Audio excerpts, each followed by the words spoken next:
میرے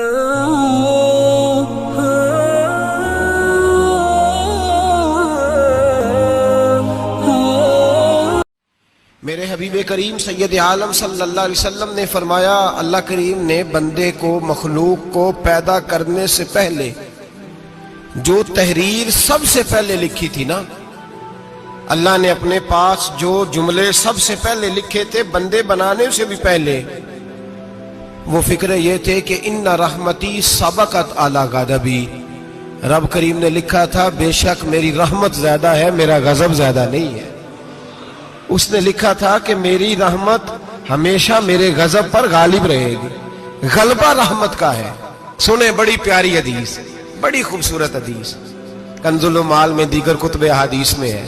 حضرت ابو ہریرہ رضی اللہ تعالیٰ عنہ فرماتے ایک بابا جی نبی پاک کی بارگاہ میں آئے، اور جب وہ واپس جانے لگے تو میں نے عمر پوچھی تو عمر تھی 96 سال۔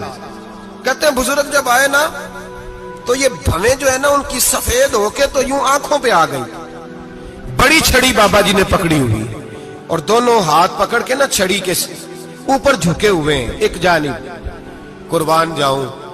کہتے ہیں جب وہ بزرگ مسجد میں داخل ہوئے تو میرے رسول نے کھڑے ہو کے استقبال فرمایا، کھڑے ہو، اور نبی کریم صلی اللہ علیہ وسلم نے آگے بڑھ کے بابا جی کو بازو سے پکڑا اور بٹھایا۔ حضور بیٹھ گئے، کہا بزرگوں کیسے آئے ہو؟ تو کہتے ہیں وہ بابا جی بات کرتے تو آنکھ کھول کے پہلے حضور کا چہرہ دیکھتے، پھر وہ بات کرتے تو ان کے لب و لہجے کے اندر بڑی پریشانی، بڑی تکلیف، بڑی مایوسی۔ عرض کرنے لگے یا رسول اللہ، حضور زندگی ساری گناہوں میں بیت گئی ہے، حضور غلطیاں ہی غلطیاں، یاد ماضی عذاب ہے، یا رب چھین لے مجھ سے حافظہ میرا۔ اے اللہ کے رسول بڑی لمبی فہرست ہے، پاپ ہی پاپ ہے، کالے سیاہ دفتر ہے۔ یا رسول اللہ صلی اللہ علیہ وسلم جب پلٹ کے دیکھتا ہوں حضور مجھے نیکی دکھائی نہیں دیتی۔ حضور اس عمر میں آپ کا ایک صحابی ملا ہے، اس نے بات سمجھائی ہے تو تھوڑا خیال آیا ہے، لیکن یا رسول اللہ صلی اللہ علیہ وسلم اب میرا وجود بیکار ہو گیا ہے، حضور بوڑھا ہو گیا ہوں۔ تین باتیں کہیں بزرگوں نے اور نرالی کہیں، کہنے لگے یا رسول اللہ صلی اللہ علیہ وسلم، حضور اب تو میری کمر بھی سیدھی نہیں ہوتی کہ میں نماز ہی صحیح ادا کر سکوں، بوڑھا ہو گیا ہوں۔ یا رسول اللہ صلی اللہ علیہ وسلم اب میرے اندر طاقت نہیں کہ میں محنت مزدوری کر کے صدقے اور خیرات دے سکوں۔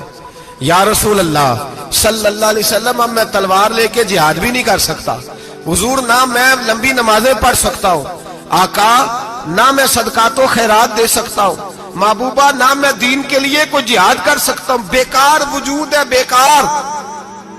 بیکار وجود کو تو گھر والے برداشت نہیں کرتے، بچے دعا کرتے ہیں یا اللہ ابا جی کو پردہ دے دے، اماں کو پردہ دے دے، بیکار ہو گیا ہوں اور آج آیا ہوں تو مجھ بیکار کو میرا رب قبول کر لے گا؟ آج کلمہ پڑھوں تو بیکار ہوں، کسی کام کا نہیں، نہ نماز نہ صدقات نہ جہاد، قبول کر لے گا؟ حضرت ابو ہریرہ فرماتے ہیں جیسے برسات میں بارش کی جھڑی لگتی ہے، یوں مصطفیٰ کی آنکھوں سے جھڑی لگ گئی، حضور کھل کے روئے، کھل کے۔